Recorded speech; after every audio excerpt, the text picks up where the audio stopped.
اس کے جواب میں راجہ بھی اس کا دوست بن گیا۔ سکندر کو ہندوستان کے اندر تک جانے اور اس کے عجائبات دیکھنے کا بے حد شوق تھا۔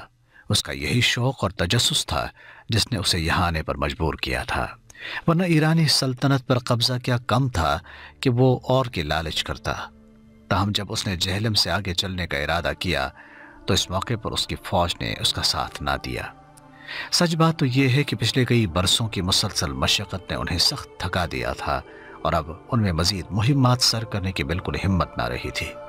اس سے قبل وہ جن ممالک اور ریاستوں پر قبضہ کر چکے تھے ان کی افواج بآسانی ہار مان گئی تھی، مگر ہندوستانی فوج کی بہادری کے بارے میں انہیں جہلم کے میدان جنگ میں تجربہ ہوا جس سے ان کے دل خوف سے بھر گئے۔ ملتان ایک قدیم شہر ہے۔ ملتان کا اس وقت نام مل استحان تھا۔ اس وقت ملتان دریائے سندھ کے دو شاخوں کے درمیان آباد تھا۔ دریائے سندھ کا نام سندھور تھا۔ مل استحان کے لوگ ہڑپا اور موجو داڑو کے ساتھ تجارت کیا کرتے تھے۔ سکندر نے اپنی فوج کو آگے بڑھنے کا حکم دیا، انہیں دولت کا لالچ دیا اور زرخیز زمینوں پر قبضے کی امید دلائی۔ یہ فوج ملتان کی طرف بڑھی۔ یہاں ملوئی قوم آباد تھی جن کی شجاعت اور بہادری کی داستانیں پھیلی ہوئی تھیں۔ جب سکندری افواج ملتان پر حملہ آور ہوئی تو اس قوم نے ڈٹ کر مقابلہ کیا۔ اس مہم کے دوران سکندر کی کمر میں تیر لگا جو ریڑھ کی ہڈی میں پیوست ہو گیا۔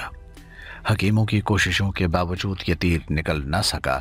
اس پر انہوں نے تیر کا کچھ حصہ کاٹ دیا تاکہ سکندر جنگ جاری رکھ سکے۔ تاہم کچھ دنوں بعد جب ملتان فتح ہو گیا تو سکندر کی افواج نے اپنے بادشاہ کے زخمی ہونے کا بھیانک انتقام لیا اور شہر میں کسی کو بھی زندہ نہ چھوڑا۔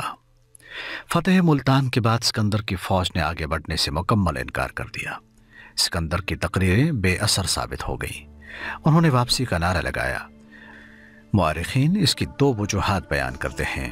پہلی وجہ یہ تھی کہ ہر سپاہی دولت سے بھرے ہوئے اونٹوں کا مالک بن چکا تھا، اب وہ اس دولت سے عیاشی کی زندگی گزارنا چاہتے تھے۔ وہ میدان کی مصیبتوں اور قتل و غارت گری سے بچنا چاہتے تھے۔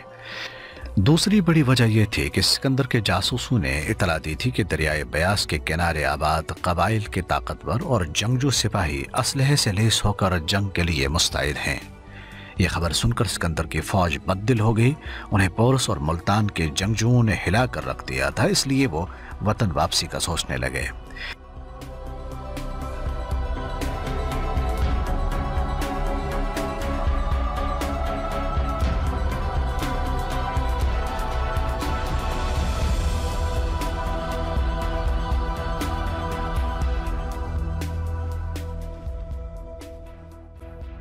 سکندر نے انتہائی سمجھ بوجھ کا ثبوت دیتے ہوئے وہی کیا جو اس کے سپاہی چاہتے تھے۔